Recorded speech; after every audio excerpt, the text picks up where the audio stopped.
Olha o suspense.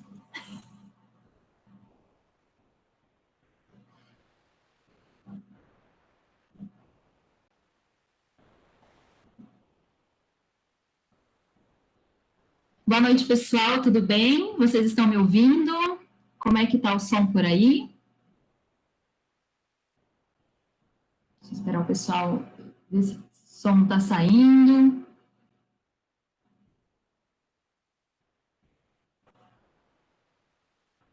Campos Caxias do Sul presente com a gente, olha que legal. Abaixo minha tela. Assim, acho que fica bom. Pessoal, então eu queria desejar boa noite para vocês, que já ouvi que vocês estão me ouvindo. Boa noite a todos vocês, né, que estão presentes nessa noite, nessa segunda noite, né, do nosso primeiro ciclo de palestras virtuais do curso de licenciatura em matemática do IFSP Birigui. Né, nós tivemos ontem já 2 palestras, né, com o professor Possani e com a professora Aline, e hoje a gente vai ter uma palestra agora no primeiro período, e depois nós vamos ter uma mesa redonda. Então, a gente vai ter a palestra agora nesse link, e a mesa redonda vocês também já receberam um link lá pelo Event 3, né? Depois dessa hora que terminando aqui, vocês podem ir para lá para cliquem lá e vão ser direcionados para o outro link. Tá bom? Então, todos bem-vindos mais uma vez. É uma alegria estar aqui nessa noite. E eu vou começar apresentando já, né, a nossa convidada da noite. E além de convidada, também minha amiga de área de pesquisa, né? Então, para dar início às atividades de hoje, nós vamos convidar a professora doutora Juliana Martins. Ela possui graduação em matemática pela Universidade Estadual do Centro-Oeste, mestrado e doutorado em educação matemática pela Universidade Estadual Paulista, Júlio de Mesquita Filho, com trabalhos na área de História da Matemática. Atualmente, ela é professora do Departamento de Educação da Universidade Federal Rural do Pernambuco, a UFRP. E suas pesquisas, elas têm se voltado para a história da matemática, história da educação matemática no Brasil e ensino da matemática.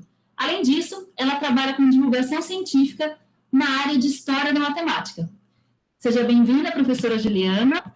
É uma alegria, né, a sua presença aqui com a gente. E eu espero que hoje a gente não tenha nenhum imprevisto, como a gente teve alguns imprevistos, mas vai dar tudo certo, qualquer coisa a gente vai se falando, ok? Seja bem-vinda. Obrigada, Raquel. Boa noite, pessoal. Tudo bem com vocês? Como é que estão hoje? Segundo dia de atividades, né, do ciclo de vocês das palestras. Que bom, assim, fico feliz em ver colegas, assim como a Raquel, né, e Tássia também, aí do Instituto Federal do Campus Birigui, está proporcionando, assim, atividades para que vocês, atividades diferenciadas, né, para que vocês participem nesse momento da pandemia. Como a Raquel falou, a gente estudou junto em São Paulo, a Tássia também, então estou me sentindo super em casa. Fiquei muito feliz com o convite, assim, quando a gente é convidado para falar de um tema que a gente gosta, um tema que eu estudei durante bastante tempo, é muito bom poder compartilhar um pouquinho, né, desse meu estudo com vocês, e espero que vocês gostem. De repente alguém se interesse aí um pouquinho pela área de história, chame a Raquel para fazer algum projeto, alguma pesquisa, vamos ver. Vocês podem, durante a minha fala, colocando as perguntas aí, algum comentário, e aí no finalzinho, né, depois que eu terminar de falar, a Raquel vai passar esses comentários e as perguntas, né? Então vamos lá.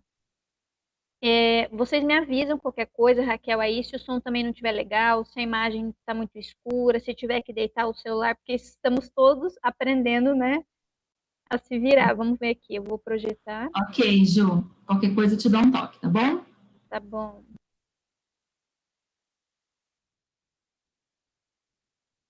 Deixa eu mudar aqui, vou colocar no modo tela cheia. Pronto, tá aparecendo, né? Então vamos lá. Então, quando a Raquel me chamou, né, para conversar com vocês hoje, eu optei em falar sobre o papiro Hindi, que é um tema que eu me dediquei, né, a meus estudos desde a época que eu estava na graduação. Então, pensei, né, a gente até conversou juntas sobre o título para ficar assim atrativo para vocês, ficar interessante, e aí decidimos colocar assim: o que é o papiro Hindi uma conversa sobre esse antigo documento egípcio, né? Então aqui já no título aparecem aqui algumas ideias, né, para vocês já irem percebendo sobre o que eu vou falar hoje. Então é um documento, está relacionado com a história da matemática, é um documento antigo, né, está relacionado com o Egito e como ele é conhecido na área de história da matemática, talvez vocês já tenham ouvido falar um pouquinho sobre ele aí na graduação. Ele é conhecido como papiro Hindi, né? Mas ele também é conhecido por outro nome. Depois eu vou falar um pouquinho, né, sobre isso para vocês. Mas para começar essa nossa conversa de hoje, eu acho importante chamar a atenção um pouquinho de vocês para o que eu tenho chamado assim nas últimas conversas que eu tenho com os alunos na disciplina de consciência histórica, né? Às vezes a gente, nas nossas ações diárias, nas nossas leituras, pegamos livros, a gente pega uma notícia de jornal, vê alguma coisa em alguma revista, né? Vê muita coisa na internet também, né? A gente recebe informação de todos os lados. E quando eu chamo a atenção de vocês para refletir um pouquinho sobre essa consciência histórica, é para a gente pensar em algumas coisas, né? Algumas coisas que estão por trás dessa informação que a gente recebe, né? E falar sobre história, né? Ou uma história que está escrita é um tipo de informação que a gente está em contato quase que diariamente, né? Então a gente precisa um pouquinho e pensar sobre algumas coisas. Então é chamar atenção para a nossa consciência histórica, né? Então, antes da gente falar do papiro, eu queria falar assim, um pouquinho sobre história, né? Aí, usando aqui uma citação de um historiador francês, né, que movimentou a área de história no século passado, ele definiu que história é a ciência dos homens no decorrer do tempo, né? E a historiografia seria a ciência, né, que escreve ou descreve a história. E o que a gente usa para escrever, né, a história? Veja que aparecem três coisas aqui: documentos que passam pela historiografia e tem a finalidade aí da história, né? Então, fazer história não é uma coisa muito simples, né? A Raquel, minha colega de área de pesquisa, a gente sabe, a gente dentro de um curso de matemática ou num curso de pós-graduação, depois quando a gente sai, né, da graduação e vai fazer uma pós, na licenciatura de matemática, quem vai para a área da história não tem muita formação para isso. Então a gente acaba tendo que estudar muito sozinho e se virar, né, discutindo com os colegas, participando de grupo de pesquisa, para dar um retorno das nossas pesquisas de um jeito mais conciso para vocês, né? Para a população, para a sociedade, enfim. Então, dentro da historiografia, a gente tem documentos escritos e documentos não escritos. E esses documentos são utilizados pelos historiadores, né, com ferramentas, determinadas ferramentas, para estar escrevendo essas histórias, né? E aí tem algumas reflexões que a gente tem que fazer, né, o historiador. Então, a gente se pergunta, para quem que a gente trabalha? Qual que é a finalidade daquela pesquisa, né, daquela história que a gente está escrevendo? O que no final das contas a gente produz, né? O que fabrica o historiador quando ele está fazendo uma história? Esses questionamentos aqui são de outro historiador também, que foi bem assim, importante numa historiografia atualizada da teoria da história geral, que é o Certeau. E aí tem várias reflexões que a gente faz, né? Esse fazer histórico, ele é permeado de problemáticas, né? Aí até coloquei aqui algumas figurinhas. Deixa eu ver se eu consigo colocar um laser aqui para vocês. Aqui, nessa segunda figurinha que eu estou destacando aqui, está chamando a atenção para a questão da realidade ser complexa. Nós estamos vivendo hoje e a gente vê informação de todos os lados, né?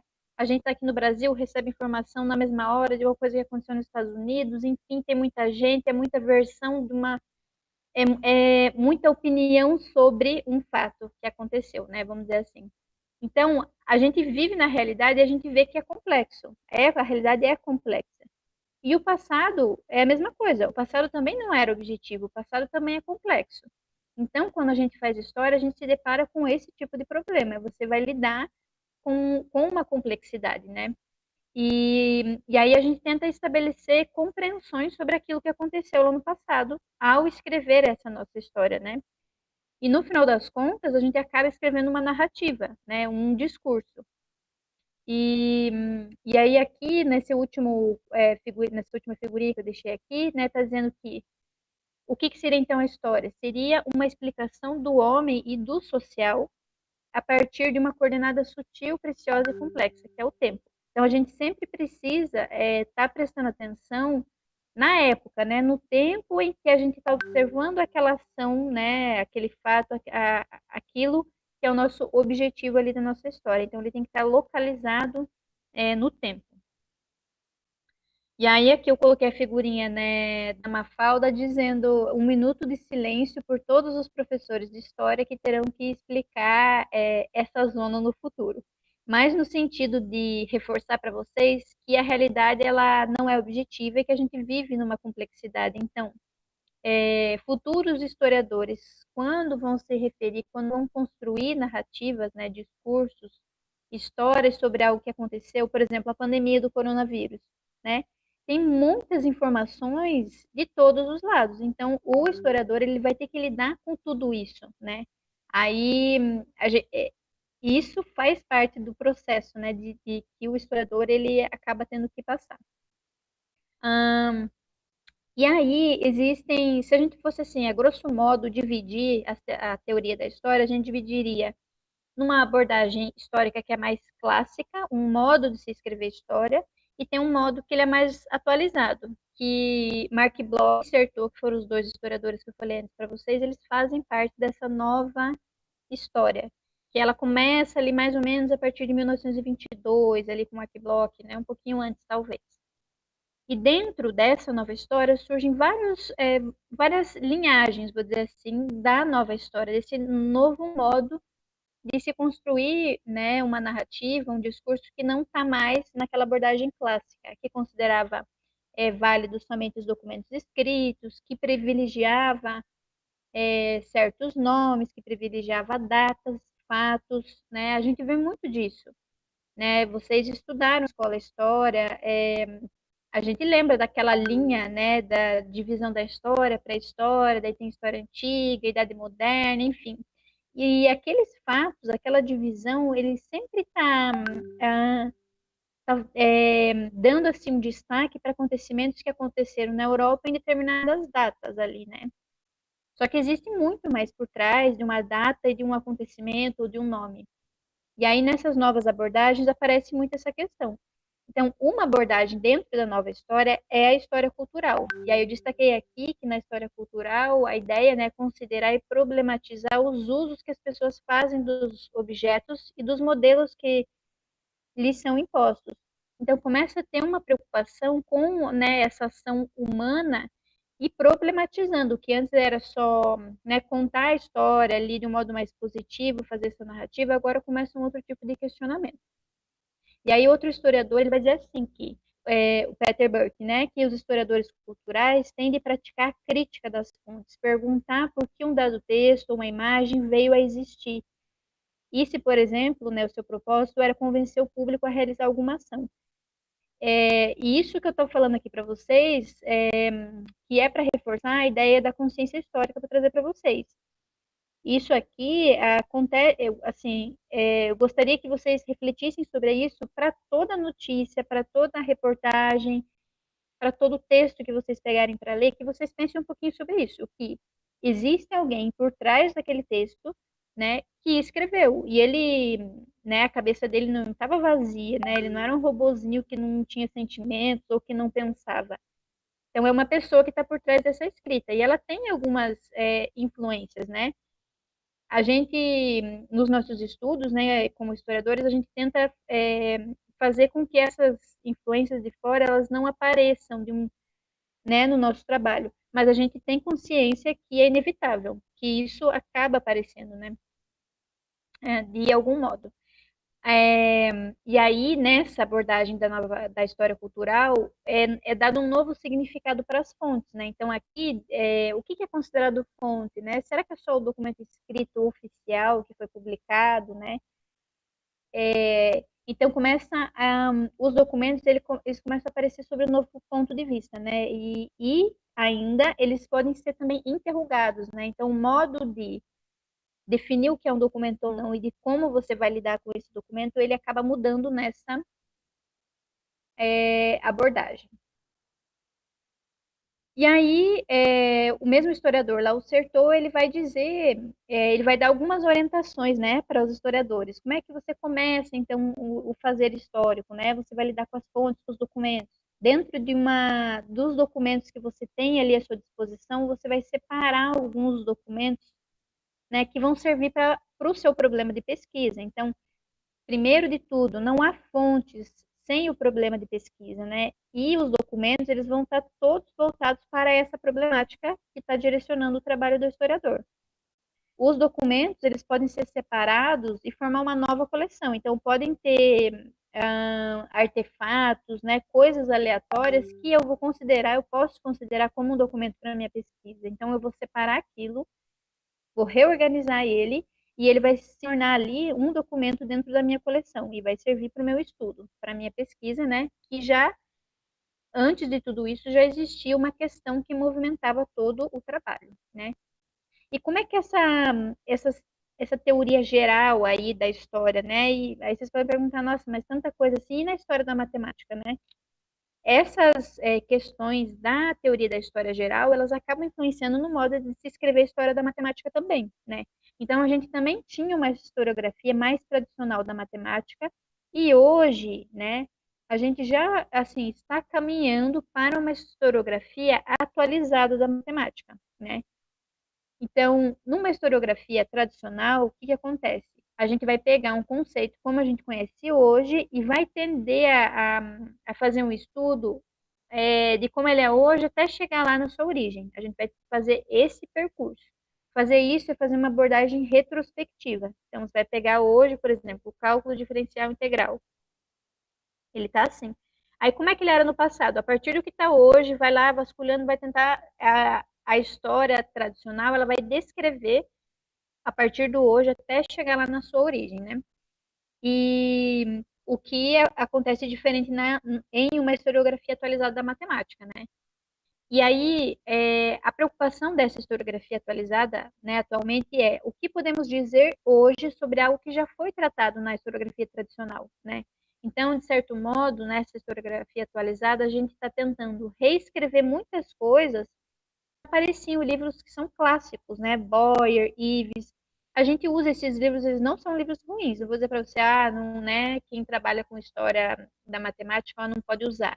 São livros que trazem muitas informações. Mas hoje, graças assim a pesquisas mais atualizadas, a gente consegue trazer um novo olhar para essas narrativas que já foram escritas e também entender quem era Boyer, quem era Ives. Na época que eles escreveram, eles estavam influenciados, né, por um outro tipo de historiografia, né? E eles também eram matemáticos, eles não tinham formação, enfim.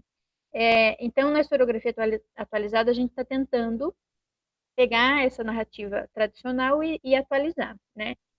E o que acontece muito, né, que a gente consegue observar nessa historiografia tradicional é o anacronismo. O que é o anacronismo? É um erro de cronologia que geralmente consiste em atribuir a uma época ou a um personagem ideias e sentimentos que são de outra época, ou em representar nas obras de arte costumes e objetos de uma época que não pertencem, né?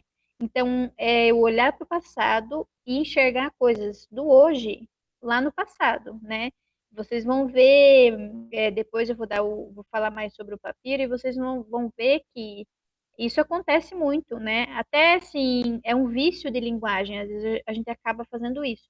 Eu já fiz isso muito, eu tento me corrigir cada vez que eu falo do papiro, mas é muito difícil você tirar essa venda dessa matemática de hoje quando a gente olha para as coisas do passado e fica tentando enxergar as coisas de hoje no passado, né?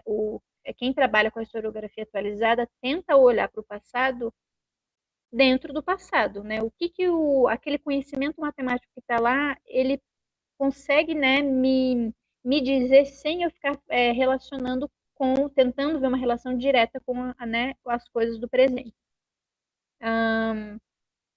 Então, nessa concepção historiográfica tradicional, né, mostrar o modo tradicional de contar a história da matemática ajudou a construir a visão de que a matemática é um saber unificado envolvendo quantidades, números e grandezas. Então, com o tempo, né, essa historiografia tradicional, ela foi passando essa visão, de acordo com o modo com que essas histórias foram sendo escritas. Aí quase todos os livros disponíveis em português que narram, né, a história da matemática seguem essa abordagem que eu estava falando para vocês, a abordagem retrospectiva, que parte dos conceitos como conhecemos hoje e vai lá investigar sua origem, né?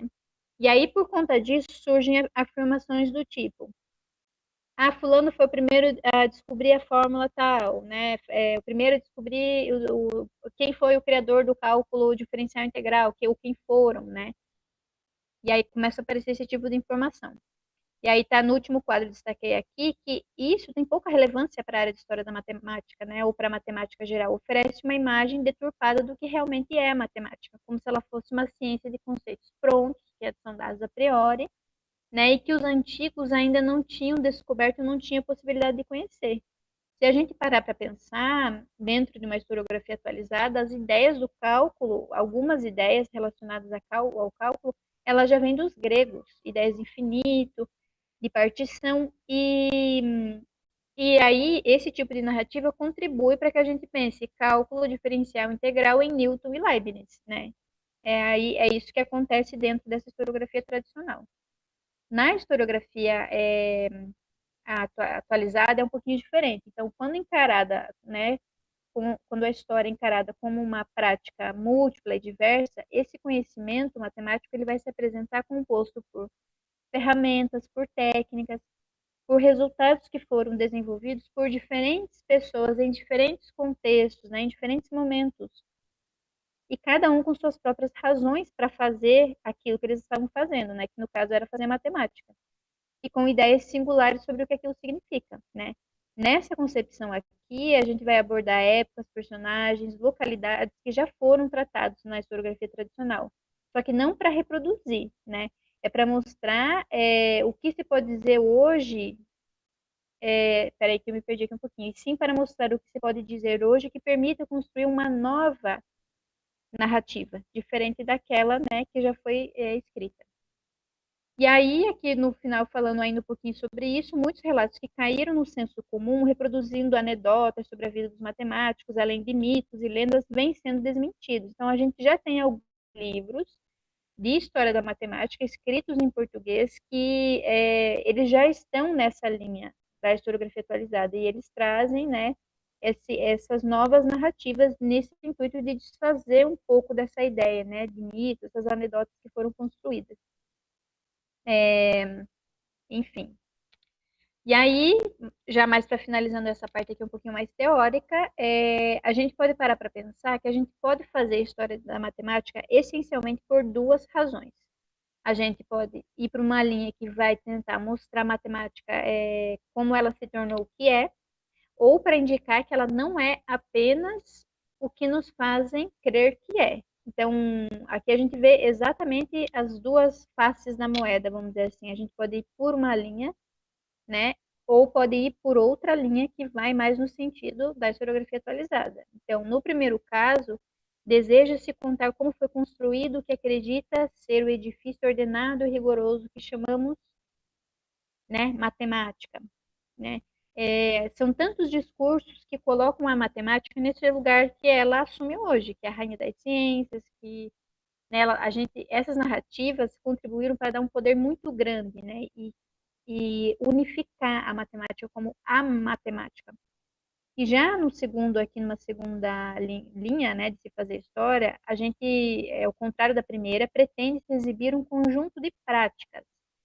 Muitas vezes essas práticas são desordenadas, que apesar de distintas das práticas atuais, também podem ser ditas de matemáticas, né? Então, esses conhecimentos, né, essas práticas de medição, de contagem, de seleção, né, observação, sei lá, dos astros, observação de eventos da natureza, eles também são conhecimentos matemáticos, não são conhecimentos matemáticos como a matemática de hoje, mas a gente pode pôr um caminho que também vai legitimar aqueles conhecimentos como conhecimentos matemáticos, né? E aí, se a gente vai por essa linha aqui, a gente não fala mais da matemática, a gente fala das matemáticas, né? Das práticas que foram desenvolvidas por povos, enfim.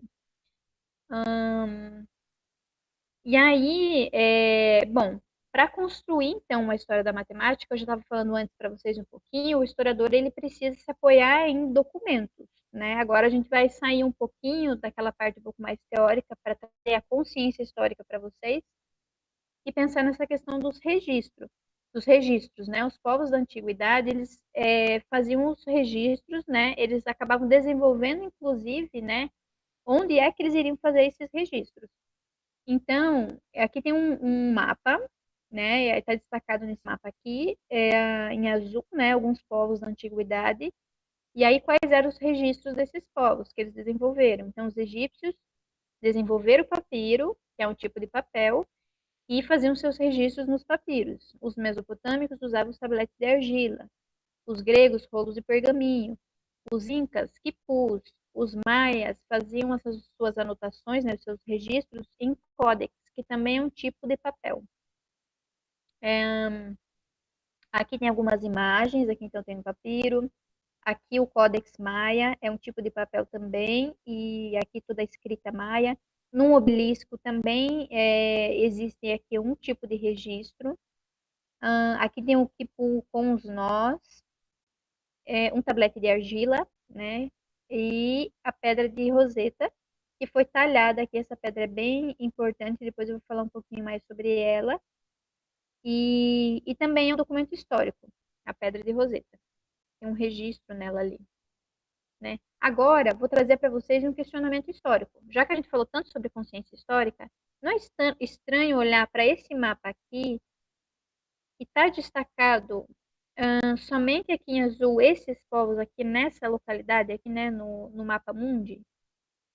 Né? A gente, né? Aí eu coloquei ali a questão. Será que os povos considerados à margem do mundo ocidental, que é fora dessa área aqui do Ocidente, não produziram ciência ou não produziram algum tipo de conhecimento? Né? A gente pode parar para pensar, porque a gente sabe que existiam, né, outros povos que já viviam aí pelo mundo, né? Mas tá aí, a gente vê muito disso, vê muito mapa assim que ele acaba privilegiando determinados lugares, né? E isso não é difícil de encontrar, infelizmente. Aí, esse livro aqui traz uma perspectiva alternativa para a história da matemática. Então, ele vai contar a história de outros povos, né? Conhecimentos que esses povos também desenvolveram. Aí o nome desse livro aqui tem em espanhol e tem ele em inglês. Ele não tem esse livro em português. É La Cresta del Pavo Real, né? As matemáticas e suas raízes não europeias. Então ele vai trazer para a gente uma visão, vai trazer dados, vai trazer informação, discussão, né? Vai problematizar outros conhecimentos matemáticos que não são aqueles que vêm aqui da bacia do Mediterrâneo, né? Ou do Ocidente, que são esses povos aqui, né? Não estou dizendo aqui também que não é legal estudar isso daqui, mas a gente tem que ter consciência que, na mesma época que existiam esses povos aqui, também existiam povos em outros lugares do mundo e estavam desenvolvendo, né, conhecimentos também. Pode ser que não eram os mesmos conhecimentos, não tinham os mesmos objetivos. Os índios, por exemplo, brasileiros, não tinham os mesmos objetivos que gregos, né, de, sei lá, enfim, os índios não desenvolveram uma escrita, os outros povos desenvolveram, mas eles tinham práticas também e que envolviam, de certo modo, medição, contagem, que a gente pode considerar como uma prática matemática.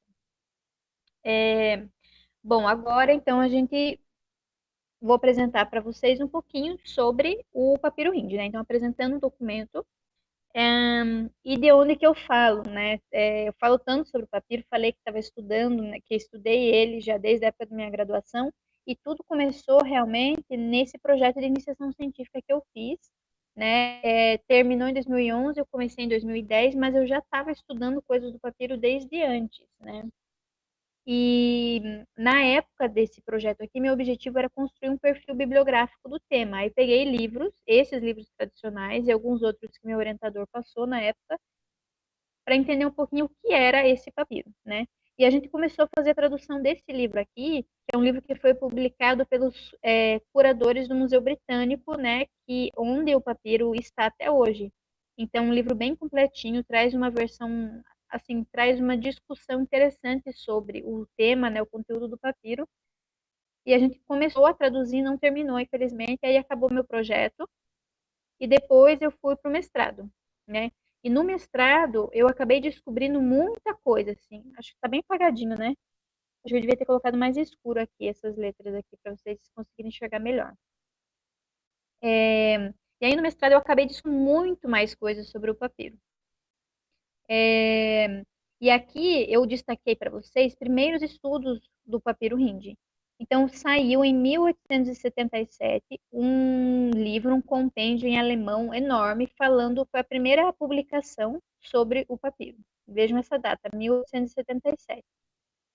Aí um tempo depois, em 1897, 20 anos depois da, da publicação, né, do alemão aqui do Eisenloch, teve um professor brasileiro, que foi o Raja Gabalha, que ele publicou 2 artigos na revista do Clube de Engenharia e outro na revista da Escola Politécnica, falando sobre esse papiro, né? E o Gabalha, depois, em 1897, 2 anos depois, ele publicou o livro. Daí aqui saíram os capítulos iniciais, e ele juntou isso, escreveu mais 3 capítulos e publicou o livro em 1899. Né? O Museu Britânico, que havia comprado o papiro, ou a filha do Hindi cedeu, depois a gente vai chegar lá nesse momento para eu comentar para vocês, a publicação oficial saiu em 1898.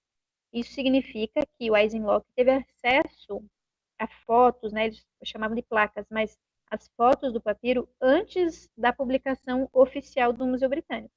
E o Rajagabalya também antecedeu a publicação oficial do Museu Britânico, porque o Rajagabalya se baseou na obra do Eisenloch, que ele tinha essa obra, do alemão.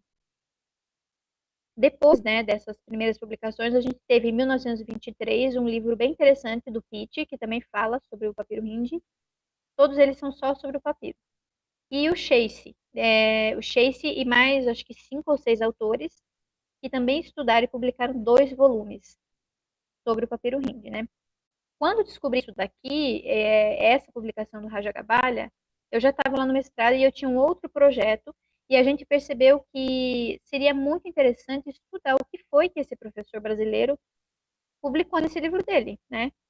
E aí eu me virei lá, fui lá na USP, na seção de livros raros, e lá tem lá ainda 2 cópias desse livro. Aí tá aqui a foto da capa, o mais antigo documento matemático papiro hindi, do professor doutor aqui Eugênio de Barros Rajagabalya, em 1899, né? Aí acabou que isso se tornou minha pesquisa no mestrado, foi estudar esse livro aqui, né? E aí eu, começando a pesquisar sobre esse livro, descobri que já haviam algumas pessoas aqui no Brasil que tinham conhecimento desse livro, que eu desconhecia até então. Eu fiz minha pesquisa lá na graduação e eu não tinha conhecimento desse livro, eu descobri ele depois. Já falavam que esse trabalho do professor Rajagabalya é a primeira obra dedicada a um tema de história da matemática. Então, ele tem uma importância muito grande dentro da nossa área. Então, além de ser meu interesse de estudar o papiro, foi um achado por se tratar, talvez, né, até hoje não apareceu outro documento ainda, de um tema que talvez seja a primeira obra relacionada à história da matemática no Brasil. Né? Foi um estudo original e ele, o Rajagabalya, escreveu no comecinho do livro assim, ó: em 1877, o Eisenloch publicou não só o texto egípcio, como a sua tradução em alemão, eruditamente anotada. É a edição que possuímos e em muitos pontos a seguiremos ipsis verbis, que seria o pé da letra. Então, o Rajagabalya teve acesso. O alemão publicou em 1877, 20 anos depois o Rajagabalya já estava com o texto dele, e a gente tem que pensar que nessa época, 1800 e pouco, né, não era jogar no Google e baixar o livro, né? Por fazer o download do PDF. Então, o Rajagabalya deve ter encomendado. Eu não consegui, na minha pesquisa, saber como foi que ele teve acesso a esse livro do alemão. Mas ele tinha, né? Esse livro dele é dividido entre 5 capítulos. O primeiro é um histórico, depois ele vai trazer o conteúdo. Daí ele vai falar da aritmética do papiro hindi, a álgebra e a geometria do papiro. Ele está seguindo, basicamente, a divisão que o Eisenloch faz.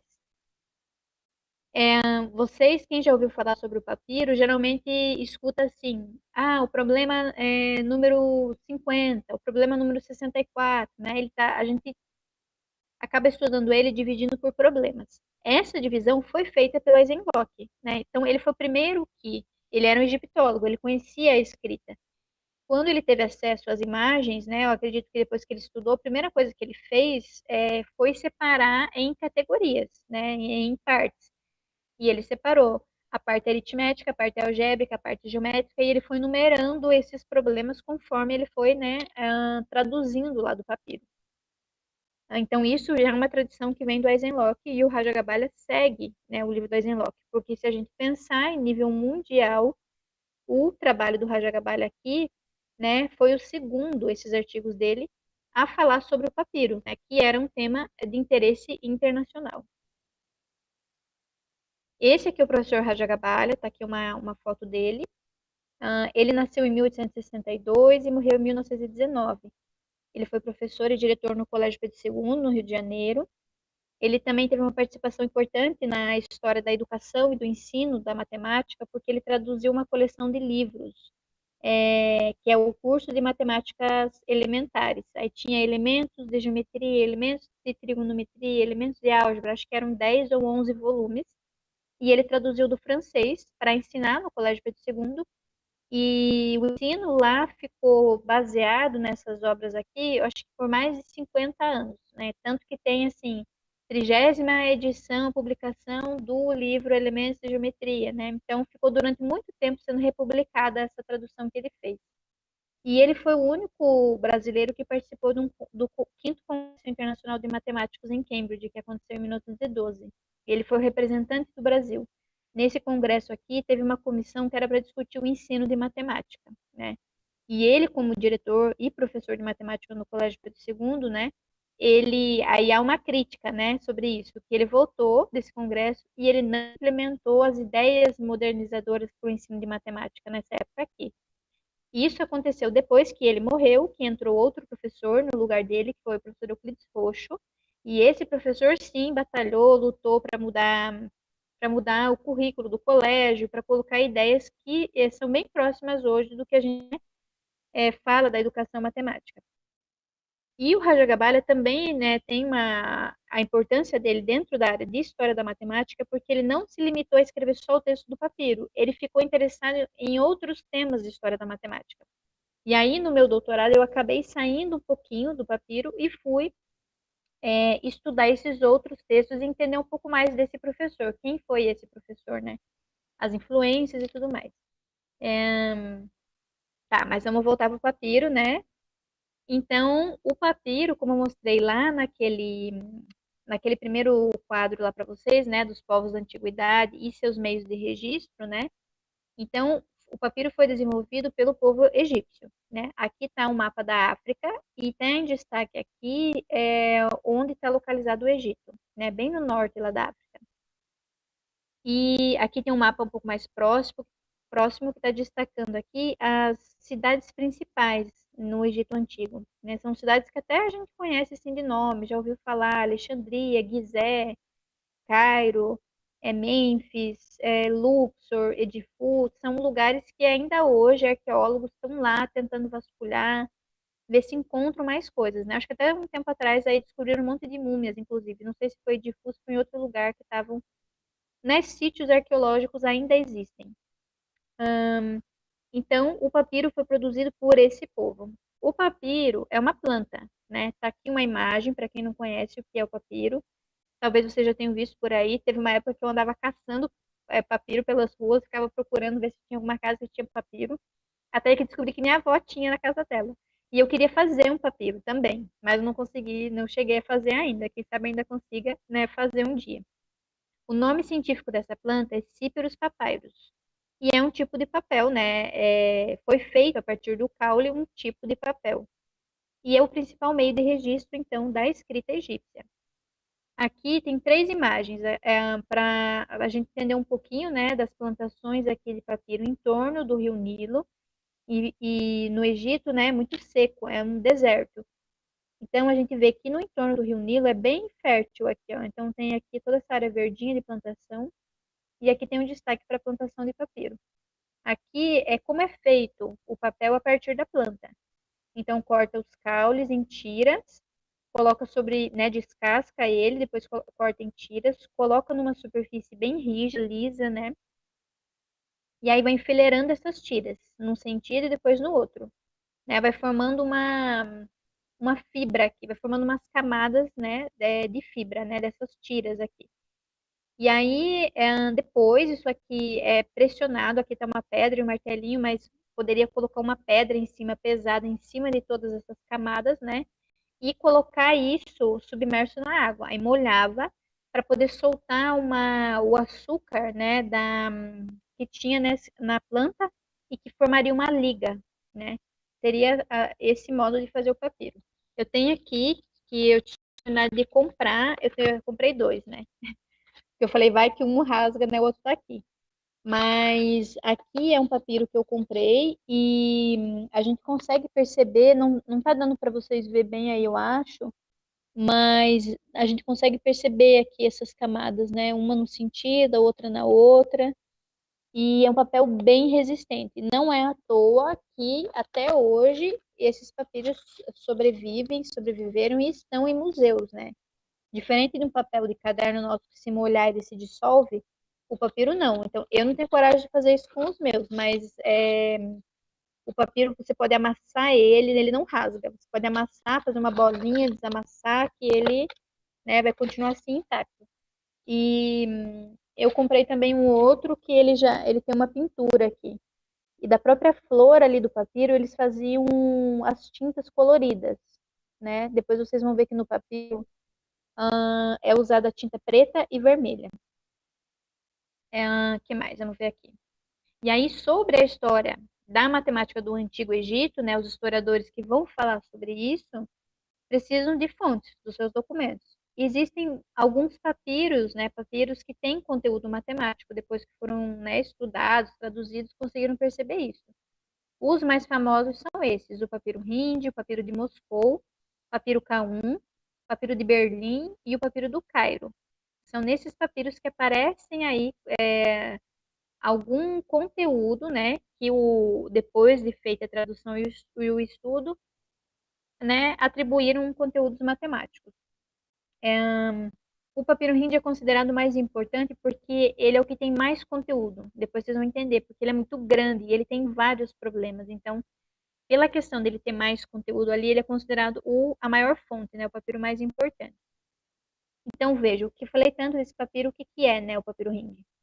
Aqui é um rolo de papiro, né? Ele era um rolo único, né?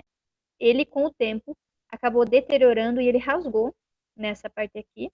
E continua aqui, ó, nessa parte aqui, né? Tá dando para vocês ver aí o laserzinho. Na parte que rasgou, sobraram só os fragmentos, que são esses pedacinhos que estão aqui, que foram colados aqui e estudados, né? Então, no formato original, esse rolo aqui de papiro, ele tem, ó, aqui tem, né, 2, 3 metros e aqui 2 metros, as partes, né? Teria um pouquinho mais de 5 metros de comprimento por 32 centímetros de altura. E aí foi um escriba que fez, né, a colagem dessas folhas, né? Não tinha uma folha única, eles produziam as folhas em um tamanho meio que padrão. Então, aqui tem a junção de 14 folhas, e aí o escriba ia fazendo a colagem dessas folhas uma do lado da outra. Aí fica a questão, né, que eu também não consegui descobrir se ele primeiro escrevia nas folhas e depois colava, ou se ele criou o rolo primeiro e depois foi escrevendo. A gente percebe aqui a diferença na coloração até das folhas, né? A gente vê que não são que é uma folha mais clarinha, depois tem a outra, né? Que ela tem essas diferenças. E aí essas duas partes grandes aqui, elas estão catalogadas no Museu Britânico, que é aqui com esse nome, aqui BM, Antigo Egito, com essa numeração aqui, tá o tamanho dela. E os fragmentos estão em Nova York, no Museu do Brooklyn, né? Aí depois vocês vão entender um pouquinho como é que foi esse processo, né? Até muito tempo depois, ninguém sabia aonde que estava a parte que sumiu, a parte que rasgou do papiro, né? Porque faltava aqui a tradução, entender um pouquinho do que era, o que, né, tinha nessa parte que deteriorou. E isso estava lá no Museu do Brooklyn. Então, vamos entender um pouquinho dessas partes, né? O Alexander Henry Hind, por isso que leva o nome de Papiro Hind, ele viajava para o Egito para comprar. Ele era um antiquário, né? Então ele comprava um monte de quinquilharia, tudo que ele via ele saía comprando. E ele fez muitas viagens lá para o Egito, entre 1855 e 1857. E ele acabou comprando essas duas partes, né? Eu lembro que meu professor ele perguntava assim: imagina por quanto será que a pessoa vendeu para o Hind esses papiros, né? Ele dizia, deve ter sido baratinho, e é uma preciosidade, né, tão grande para a história, é um documento tão importante, e por quanto será que foi vendido isso, né? E aí, depois que o Alexander Hind morreu, essas partes foram adquiridas pelo Museu Britânico, em 1865, né? Vamos ficar prestando atenção um pouquinho nessas datas aqui. E, e eles permaneceram aqui, essas partes, em exposição lá no museu durante muito tempo, né? Eu tive a oportunidade de ir lá no museu, né, no o ano passado, o ano retrasado, e não estava mais em exposição, porque é muito frágil, né? Com a luz, ele ficava numa sala escurinha, e aí pode ir deteriorando as folhas, porque é um documento muito antigo. Então, ele estava em restauração, ele não estava mais em exposição quando eu fui. E é uma só das partes que ficava em exposição, que é essa parte aqui de baixo, que é a parte maior. Então, eles estão guardadinhos lá no Museu Britânico. Só se você mandar um documento, pedindo uma autorização, eles agendam um horário para que a pessoa consiga ver os documentos, né? Infelizmente, eu não consegui quando eu fui lá.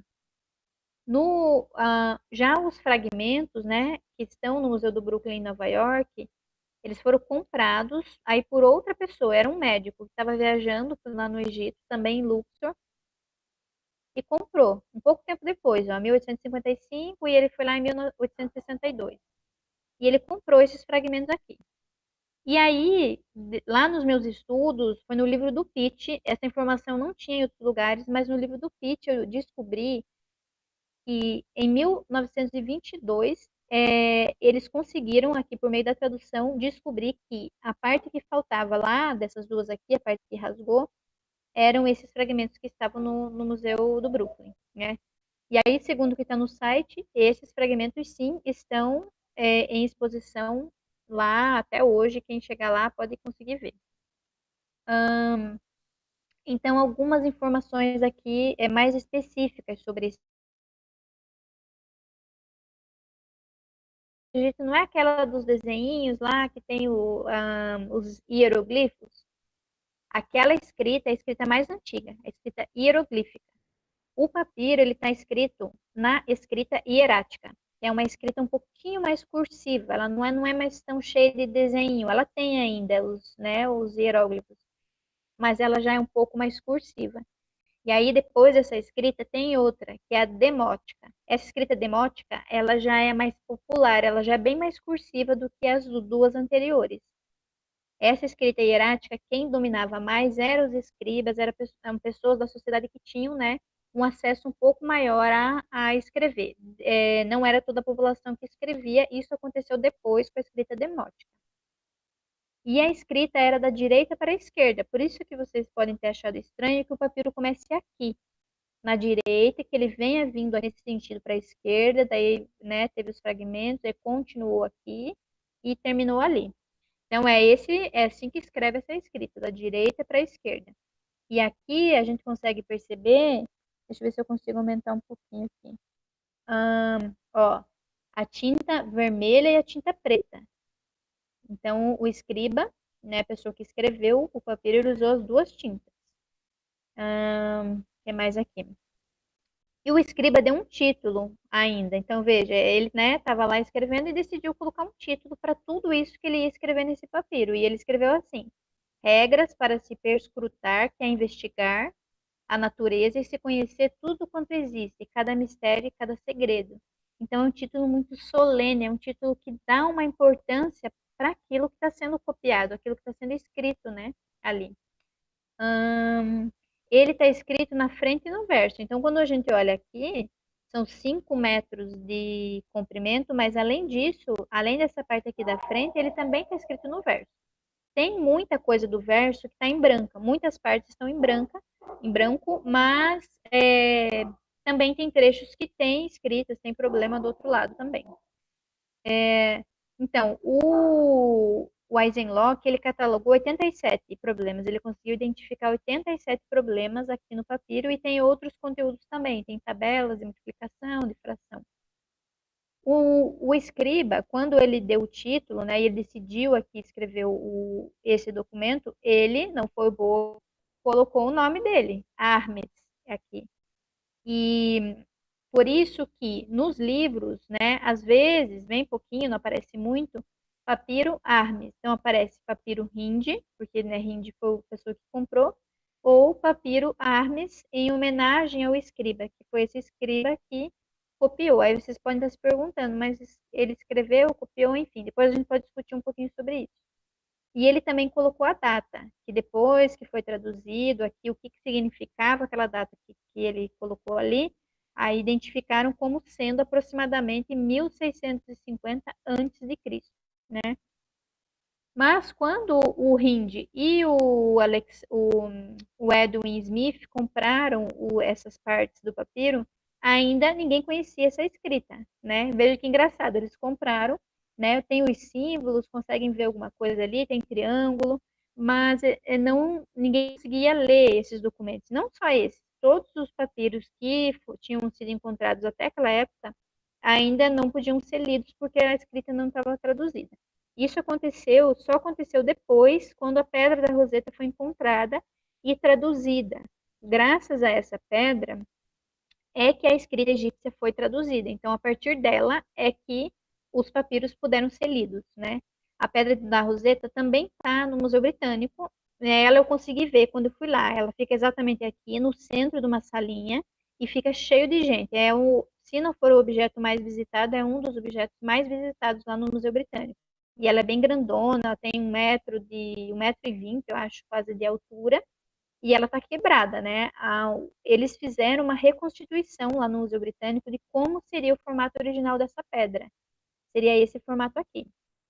E aí o que acontece? Tem um texto nessa pedra que está escrito em 3 escritas diferentes, né? Tá na escrita hieroglífica, em primeiro aqui. Tá vendo que tem umas linhas que dividem aqui? Tá a escrita hieroglífica, a escrita demótica e o grego. E aí, por conta do nome do faraó e a data desse faraó, conseguiram identificar que se tratava do mesmo texto, depois, né, de fazendo o estudo, que o grego já era conhecido. Então, começaram a fazer relações e perceberam que era o mesmo texto. Então, a partir do escrito do grego, aí foi traduzido a demótica e a escrita hieroglífica também. E já que a hieroglífica, né, foi traduzida a demótica, pouco tempo depois, a hierática, que era a escrita intermediária, a escrita que está lá no papiro, ela também foi traduzida. E a pedra foi encontrada em 1899, se eu não estou enganada. Agora eu não coloquei aqui no slide, são muitas datas, não lembro direitinho, mas foi um tempo depois que o papiro foi comprado, né, aquelas partes do papiro, essa pedra foi encontrada no Egito, e aí houve uma briga para ver para onde que ia essa pedra, foi o exército que encontrou lá no Egito, na época, enfim, tem uma história bem longa por trás disso. E todas essas histórias, depois eu vou fazer a divulgação, elas estão no nosso Instagram de Histórias da Matemática, e depois vocês podem entrar lá e conferir direitinho. Então, essa pedra é muito importante para o papiro, porque foi graças à tradução da pedra, à tradução da escrita hierática, que o papiro pôde ser traduzido também. Só como curiosidade aqui, bem rapidinho, o imperador Dom Pedro II, ele gostava muito das coisas do Egito. Então, ele viajava lá para o Egito. Aqui tem uma foto, né, da comissão aqui do Brasil, que numa das viagens que eles foram para lá, tiraram essa foto. Aqui tem a esfinge lá atrás, a pirâmide. Aí Dom Pedro II está aqui, né, esse senhorzinho aqui de barba branca, e ele viajava para lá e trazia muita coisa, trazia múmias, trazia papiro, trazia, né, também quinquilharias que ele achava interessante também trazia nessas viagens. E a população brasileira, já existiam muitos jornais nessa época aqui, 1800 e pouco, faziam muitas críticas a essas viagens, chamavam que era o imperador viajante, porque ele viajava para todo lugar. E aí fizeram esse desenho dele aqui, que saiu num jornal. Né, ele colocaram o rosto dele lá na esfinge. Fizeram como uma crítica num período que ele estava viajando lá para o Egito. Isso aqui está num livrinho de egiptologia da professora Margarete Bacos, que eu encontrei. E isso é uma tradição de família, porque o imperador Dom Pedro I também gostava das coisas do Egito. E ele, não sei se vocês lembram, que teve um incêndio, né, no Museu Nacional do Rio de Janeiro, e muitas coisas, né, dessas compras, tanto do pai quanto do filho, estavam lá, múmias, né? Eu também consegui uma vez ir lá, visitei tudo, e um tempo depois teve aquele incêndio e muita coisa se perdeu, né? Foi uma tragédia aquele incêndio, infelizmente, né? Mas vamos voltar para o papiro, então. É um papiro matemático, né? Tem os 87 problemas ali. E como é que são os algarismos que aparecem? Aparecem números, algarismos, e também aparece a parte escrita. A parte escrita, né, eu não até hoje não consegui estudar e eu acho que eu levarei uma vida inteira para entender a escrita hierática, mas os números é um pouco mais fácil, né, da gente entender. Então aqui tem duas figuras de como os números são escritos lá no papiro. E ele também colocou aqui como seria no hieroglifo e como seria no hierático, essa escrita do papiro, né? As unidades, as dezenas e as centenas. Então, como seria no hieroglífico, né? A junção aqui dos hieróglifos e as frações, como estão representadas. Também no hieroglífico e no hierático, né, que estão representadas essas frações. Aqui 2/3, né? 1/2, 1/3, 1/4 e assim sucessivamente aqui, até 1/10. Então, com relação aos algarismos, a notação era decimal, não tinha um símbolo para o zero, não tinha um sinal para o zero, e era um sistema posicional aditivo. Vocês veem que aqui, né, existe uma junção de símbolos, né, um do lado do outro, para entender que número que era aquele.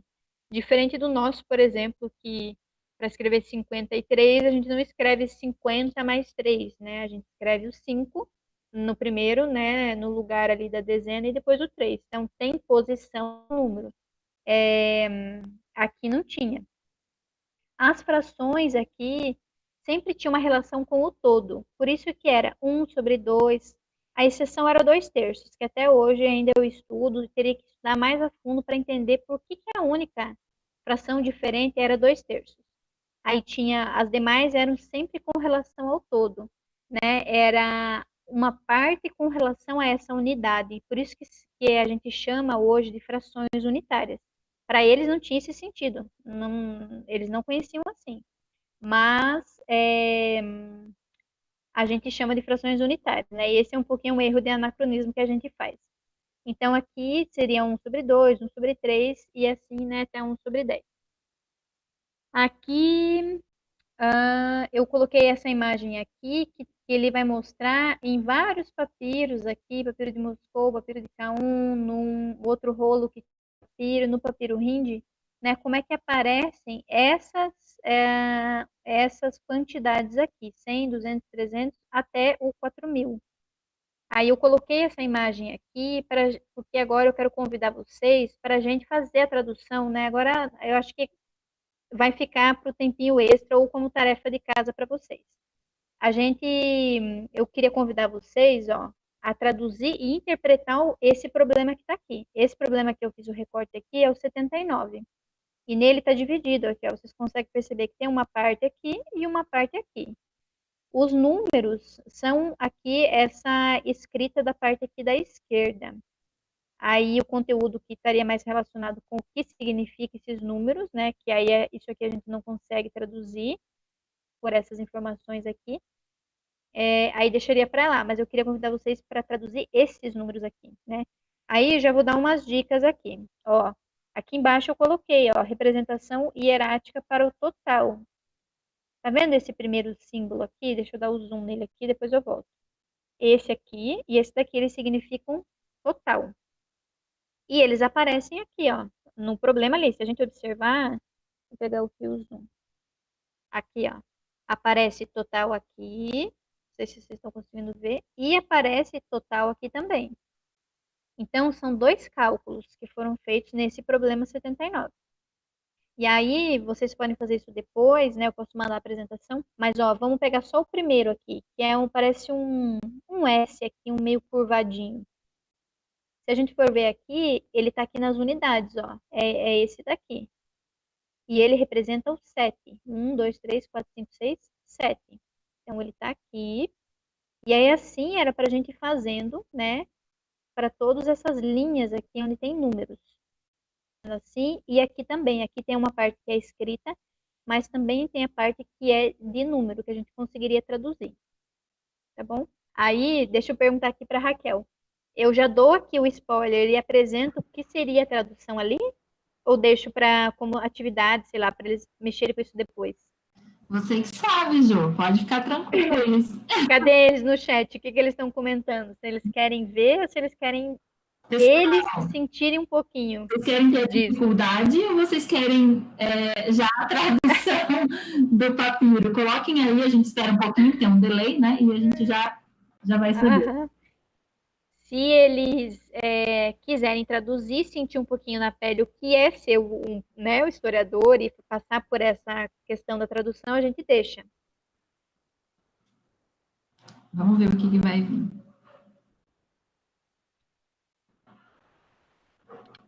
A Cauane colocou, vamos traduzir sim.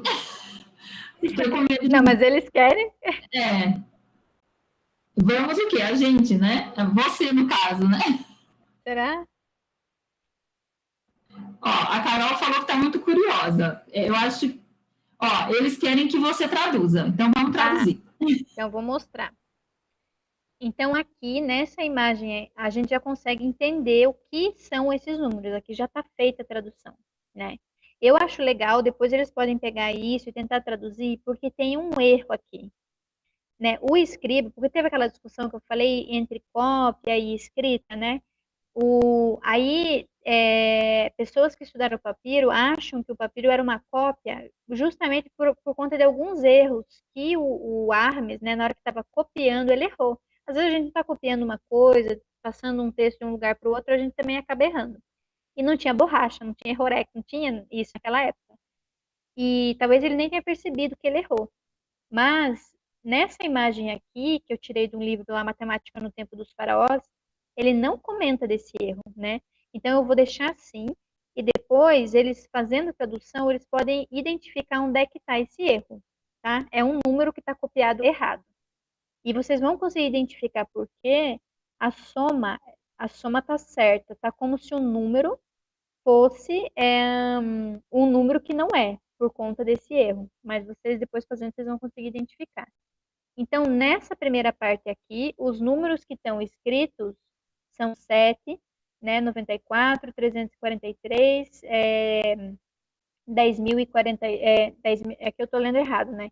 Porque assim, a gente tem que pensar que a escrita era da direita para a esquerda. Então, aqui está a tradução literal do que o número aparece aqui. Mas o significado do número é outro. É esse daqui, ó. É o que eu não, é o que eu estava lendo, o que eu não estava lendo, que é 749, 343, 2.401, 16.807. E tem uma soma. Lembra que tinha um total? Então, está aqui a soma. No outro lado aqui, no lado direito, a conta que aparece é essa daqui, ó. É uma linha com números 1, 2, 4 e o total. E os números do outro lado são 2.801, 5.602 e 11.204. E isso aqui, quando aparecia uma coluna de números e outra coluna de números, era uma conta de multiplicação, né? Então aqui é uma multiplicação e aí tem uns pontinhos do lado que está dizendo que tem que somar.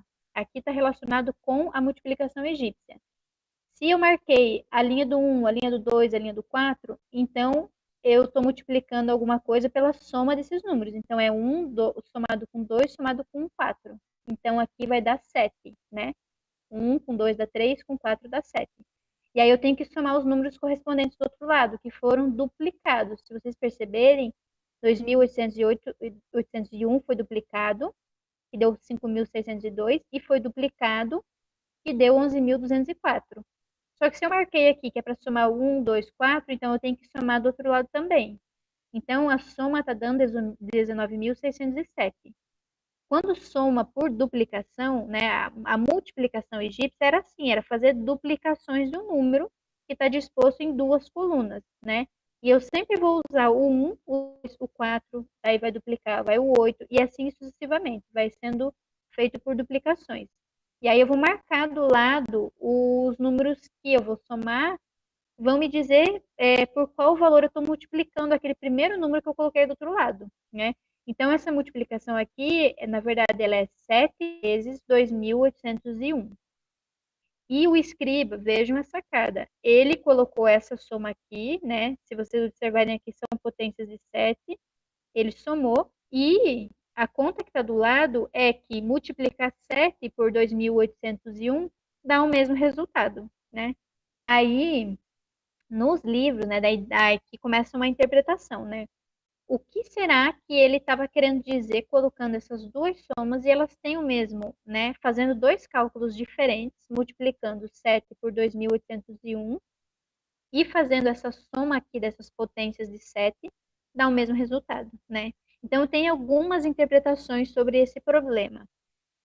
E aí os historiadores se perguntavam, o Rajagabalha perguntou no livro dele, não, a gente não consegue entender por que que ele, como é que ele já sabia que multiplicar 7 por 2.801 dá o mesmo resultado do que você fazer essa soma aqui. E aí tem uma relação com soma de progressão geométrica, enfim. Aí eu convido vocês para olharem na minha dissertação, depois eu posso colocar o link, mandar o link de algum modo para vocês, ou jogar no Google, Juliana Martins, Papiro Rindo, já aparece. Tem um modo intuitivo que eu fiz lá na época para entender como é que ele chegou nesse 2.801. Como é que ele, porque ele não poderia multiplicar 7 por outro número, como é que ele conseguiu entender que era 2.801? E aí tem uma relação realmente com soma de progressão geométrica, enfim, depois vocês podem olhar lá, né? E aí eu até coloquei aqui a pergunta, como foi que o Arnes concluiu que o primeiro cálculo daria o mesmo resultado do segundo, né? Pelas coisas que estão no papiro escritas, a gente não consegue entender. Então, o que começa a aparecer daqui são interpretações, né, do porquê ele fez isso. Bom, era isso que eu queria apresentar para vocês do papiro. Tem muita coisa legal para ser investigada, muitos problemas para serem traduzidos e muitas interpretações que a gente encontra por aí. Se vocês jogarem no Google problemas do papiro hindi, aparece N problemas e N interpretações, mas a gente tem que tomar um pouco de cuidado, porque às vezes essas interpretações elas são meio cabulosas, né? Um pouco doidas. E aí a gente tem que pegar fontes assim que trabalharam isso com cuidado para entender um pouco dessa matemática que estava por trás ali do que o escriba copiou, o que ele escreveu, né? Aí entra também nessa discussão. Era isso que eu queria apresentar para vocês, né? Espero que vocês tenham gostado. Aqui tem a lista das referências dos sites. E aí eu quero agradecer por vocês terem me ouvido aqui um pouquinho. E como eu falei antes, muitas dessas histórias sobre a Pedra de Roseta, sobre o papiro, sobre quipus, né? Sobre livros que estão nessa linha da historiografia atualizada, a gente está colocando tudo isso em forma de posts nesse Instagram que a gente criou, né? Que é o @histórias da matemática, né? Poderia ser histórias das matemáticas, mas a gente colocou histórias da matemática, né? E aí eu convido vocês para dar uma olhadinha lá e ler esses posts, né? São bem informativos. A gente está nesse projeto de divulgação científica, né?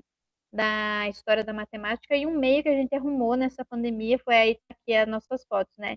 Eu, ali, a Raquel, a Viviane, todas de óculos, e a Mônica, que é diferentona. Eu peguei essas fotos dos nossos perfis do Insta, nos perfis pessoais, e a gente juntas pensou nessa ideia e começamos a fazer, então, essas postagens desde maio, né? Daqui a pouco a gente já está completando um ano aí desse Instagram. E aí, fazer uma gracinha aqui, a Mônica estava sem óculos, a gente vê todos nós em comum de óculos. Aí eu coloquei um óculosinho, se a Mônica estiver assistindo, depois vou mandar para ela. Ó, Mônica, coloquei um óculos em você também, para você não ficar diferente aqui das outras. Então é isso, pessoal. Mais uma vez agradeço, né, a paciência de vocês aí por ter me ouvido falar, né, nesse tempo aí sobre o papiro hindi. E aí, se vocês tiverem dúvidas, agora comentários, podem colocar aí que a Raquel vai ler para mim. Obrigada. Obrigada, Ju, pela apresentação. Fez o jabá do nosso Insta, que só alguns alunos até agora tinham conseguido falar por conta, né, que são os alunos que eu dei aula esse ano, mas foi o ano que a gente começou.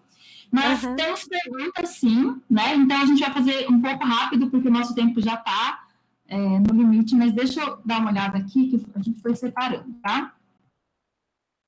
Tem uma pergunta do Humberto Bortolossi sobre os livros, né? Mesmo que em outros idiomas, quais são eles que tratam da história da matemática do ponto de vista da historiografia atualizada? E nesse mesmo sentido de historiografia atualizada, a Angélica vai falar assim: como poderíamos modificar a visão eurocêntrica dos conhecimentos matemáticos no ensino básico, uma vez que essa é a visão passada nos materiais didáticos?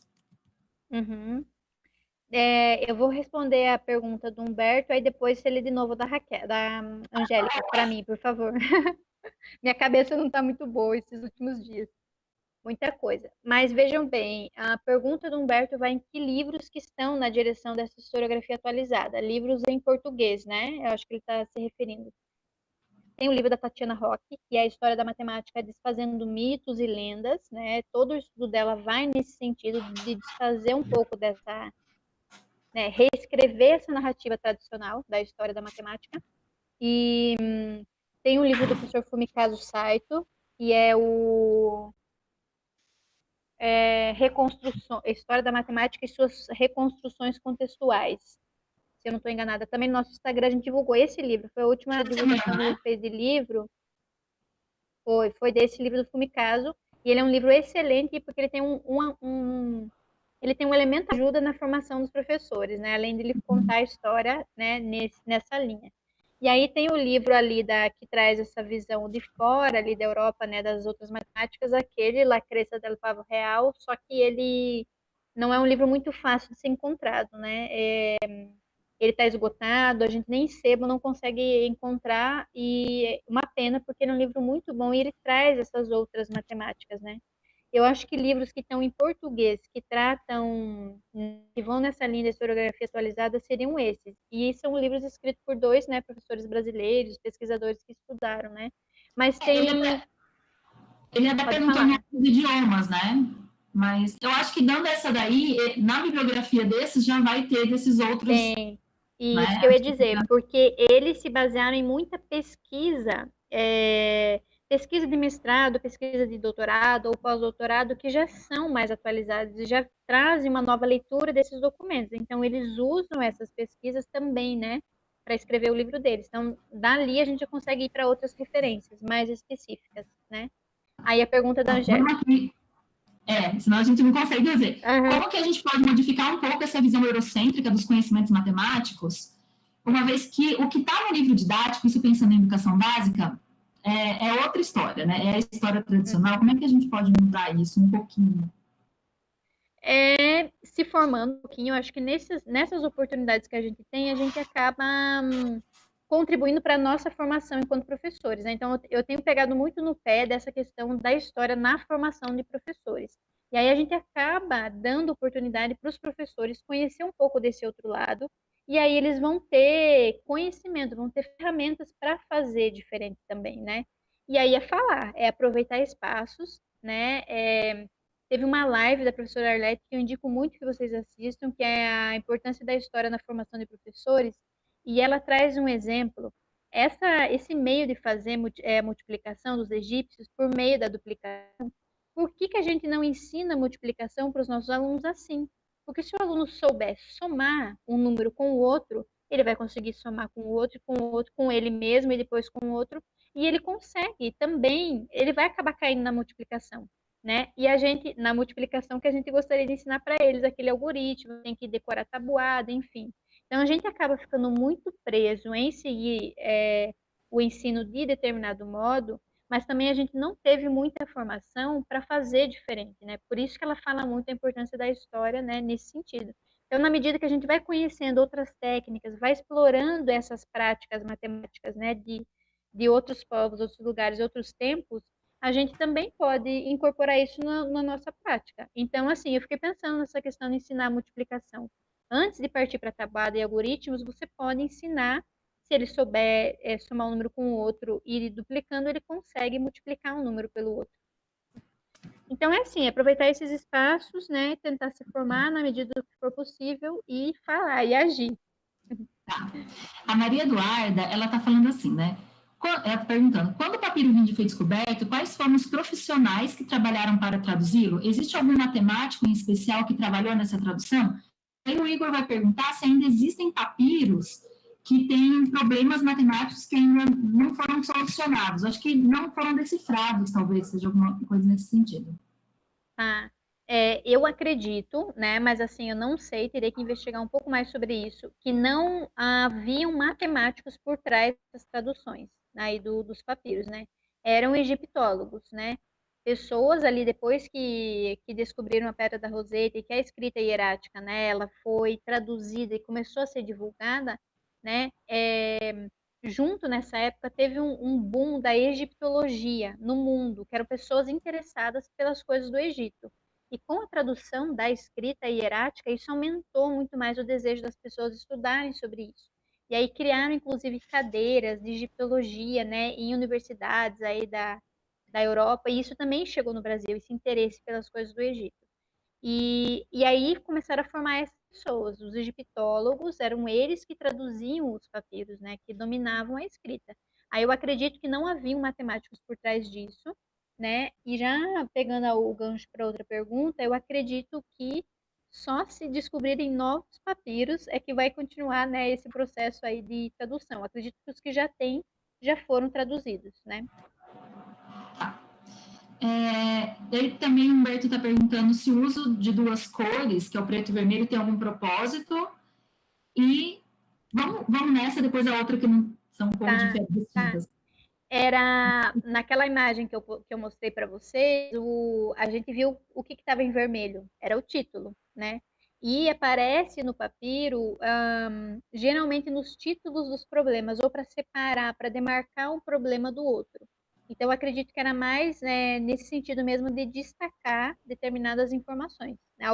Quando a gente fez o post no nosso Insta, alguém comentou assim: olha os primórdios de usar canetinha vermelha para colocar os títulos. É exatamente isso. Eu acho que ele usava para destacar determinadas informações. Ok. O Luciano está perguntando, existe versão digitalizada do livro do professor Raja Gabalha, né, que é esse professor brasileiro? Existe alguma cópia na Biblioteca Nacional? Você que sabe mais do livro do professor Raja Gabalha. Não tem disponível na internet para você baixar. Eu consegui ir lá, eu tirei fotos e o que eu fiz? Como o livro ele já não teria aquele problema, né, de você colocar o livro no seu trabalho, na íntegra, eu digitei o livro todo. Eu tenho 132 páginas o livro e ele aparece na minha dissertação. Daí eu organizei. Vocês podem depois olhar na dissertação, mas eu quis incluir ele justamente por ele ter um difícil acesso para as pessoas olharem. Então ele está na dissertação. Aí eu coloquei num lado da página o livro digitalizado, né, as páginas, e do outro lado tem o meu comentário sobre, né, tá mais ou menos assim, o comentário sobre aquele conteúdo que está do outro lado, né? Então tá assim, o livro digitado e o meu comentário sobre o que está escrito aqui, né? Às vezes não ficou exatamente assim, mas para você ler o livro do Raja Gabalha, né, no português, lá da época de 1899, você consegue baixar a dissertação e ver, ele está todo digitado. Tá, eu acho que perguntas a gente não tem mais, mas tem o pessoal falando, né, a Meire falando quanto conhecimento, parabéns, né, por proporcionar esse momento histórico para todos nós, porque ela acredita que a maioria não tinha esse conhecimento, né. Eu tô pensando aqui, Ju, semestre que vem tem história da matemática, eu vou mandar esse vídeo quando for a história da matemática no Egito, porque eu não vou nem ousar fazer nada de diferente, né? Pode mandar. O pessoal aí da 181, se eu não me engano, então a parte do Egito já está aqui, né, para vocês. Deixa eu ver. O pessoal tá parabenizando você pela palestra, vários aqui, parabéns, parabéns. Uhum. E eu acho que é isso. Eu também queria comentar, né, Ju, quando a gente fez, você falou da Pedra de Roseta, a gente tem uns 5 minutinhos ainda, não sei se foi só por conta da pandemia ou se isso está sempre lá, mas você consegue entrar no site do Museu Britânico e fazer um tour e olhar ela no 3D, a Pedra de Roseta. É bem legal fazer isso, né? a gente descobriu na época que a gente fez o post sobre a pedra de Roseta, né?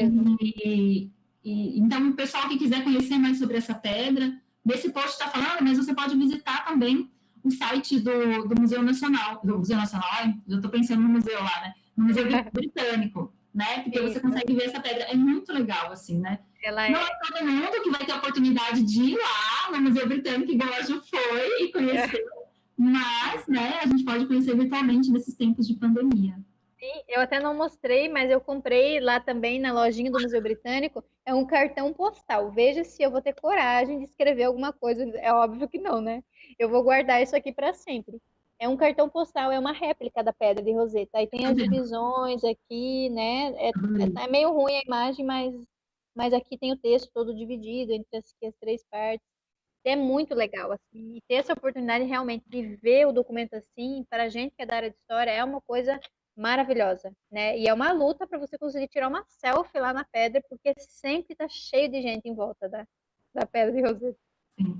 Eu adorei também o papiro, e agora eu lembrei que eu vi o pessoal comentando que foi assim, a descoberta que o papiro era a planta, né? Então, vinha da planta, enfim, né? Então, o pessoal também estava falando isso, agora eu lembrei de te falar. Achei muito facinho também esse papiro. Eu também não iria laçar, não iria fazer nada, ia só ficar com ele paradinho. Nem vou fazer teste, né? Ele estava fechado no plástico, eu abri para poder mostrar, porque ele estava até hoje, nem tinha aberto ainda. Faz 2 anos que está desse jeito. Ah lá, pessoal, vocês estão sendo privilegiados, porque a Jo abriu ali só para mostrar para vocês. Eu acho que é isso, né? Se alguém, acho que eles foram falando. O Guilherme está falando, nossa, você escreveu tudo do livro, né? Do professor Raja Gabalha, era o que dá. Eu não sei se todo mundo tem essa ideia de que a pesquisa em história você tem que na biblioteca de obras raras colocar luva e mexer nas obras. É um pouco complicado quando você entra nessa parte, né? Então. Pedir autorização, você tem que pedir autorização para fotografar. Tinha 2 cópias do livro lá, uma estava bem deteriorada, então quando você folhava, ela se desmanchava um pouquinho e o livro ele estava para ser restaurado. A outra, a outra, a outra cópia que tinha lá estava bem melhor. Essa eu consegui folhear, né? E o interessante que eu não comentei, né? Até para a gente, nossa cabecinha aqui de historiador e ficar, né, de meio que de investigador. Uma dessas cópias tinha umas coisas escritas assim como se o livro fosse dele, né? Tinha uma assinatura dele, umas coisas que eu não me lembro bem lá, mas eu consegui assim na época, assim, eu identifiquei que aquele livro era dele. E se ele morava no Rio, né? Como é que essa obra foi parar na biblioteca de livros raros de São Paulo, né? Aí a gente também, depois eu pensei, não, ele teve filho. Nacional, né? Por que não está na Biblioteca Nacional, né? Na Biblioteca Nacional não tem nenhuma cópia desse livro, né? Eu fiquei pensando, será que também quantas cópias foram, né, impressas quando ele publicou? É um livro raríssimo e que poucas pessoas, assim, no Brasil, dentro da área de História da Matemática, conheciam. Aí eu fico sempre nesse trabalho de divulgar, né, essa obra do Raja Gabalha, que ela é muito importante. Ju, eu acho que é isso. Eu estou assim, muito feliz de ter recebido você aqui, não só porque é minha amiga, porque trabalha comigo nessa divulgação científica lá no Histórias da Matemática, que eu já vi um povinho aqui, né, acessando nosso perfil, mas porque você veio tratar de um assunto, né, de história, que é o tema aí que eu gosto muito, que é a minha linha de pesquisa também. Então, eu fico muito feliz de ter recebido você. Você recebeu muitos elogios aqui com o pessoal do YouTube. Então, acho que é isso. Pessoal, ela está lá em Recife, né, longe, mas ainda bem que a gente está nesse ciclo virtual, porque provavelmente se fosse presencial a gente não teria como receber a Ju por conta da distância, a gente sabe o valor que fica, né? Então, eu fico muito feliz mesmo de poder, né, contar com a sua presença nesse nosso primeiro ciclo, já é histórico, né? Porque tudo que é primeiro é histórico. A gente da história adora essas coisas, né? Primeiro ciclo de palestras virtuais e você esteve conosco. Eu só tenho que te agradecer e passo a palavra para você para a gente poder finalizar esse nosso momento, ok? Imagina, eu que agradeço aí os comentários de vocês, a participação, agradeço o convite da Raquel. Como eu falei, é muito bom a gente falar daquilo que a gente gosta, então tem que aproveitar esses espaços. Eu estava com a semana cheia de coisa, dei aula ontem, aula amanhã, mas assim, não, vamos aproveitar o tempinho ali para falar, né, desse tema que é tão assim legal para mim. E eu espero que vocês tenham gostado, que não tenha sido chato. Geralmente a gente pensa, não, essa história é chata, né? Aquela lembrança da nossa história lá da escola. Mas espero que vocês tenham, assim, despertado um pouquinho dessa consciência histórica que eu falei antes, né? Que ela é importante para a nossa vida, né? Não só para a disciplina mesmo de história da matemática, mas para a gente conseguir lidar um pouco com essa quantidade de informações que a gente recebe, né? Sim. E que tenha despertado essa curiosidade para vocês olharem a dissertação, para vocês se depararem um pouquinho com esse trabalho do historiador, né? De traduzir ali, ter que interpretar, que não é uma coisa fácil, né? A gente, como até comentei lá, a gente batalha muito para estudar, discutir no grupo, para entender um pouco disso, que não é natural para quem é da matemática se deparar com tanta coisa de teoria geral da história. Enfim, né? Eu que agradeço a oportunidade de falar com vocês, né? E espero que vocês tenham gostado. Pessoal, então é isso, né? Daqui a pouco a gente vai ter a mesa redonda, que é o nosso segundo momento da noite. Agradeço a participação de vocês, né, nessa nossa primeira palestra. Quem não seguiu a gente, vai lá seguir a gente no @Histórias da Matemática, daí toda semana a gente posta alguma coisa nova, e assim, só para dizer, a gente pesquisa muito antes de postar, então assim, tudo que a gente coloca, porque a gente estudou, e a Ju tá aqui de prova com esse super trabalho, né, e todas as coisas. Então, que a gente aprenda um pouquinho dessa palestra de história, que a gente tem que pesquisar, e para ser um historiador você tem que ser um pouquinho curioso. Se for um pouquinho curioso, a coisa já vai. Então, a gente se encontra daqui a pouco, tá bom? Até daqui a pouco, pessoal. Tchau, pessoal. Obrigada. Agora a gente espera, vamos ver que horas que termina aqui a transmissão.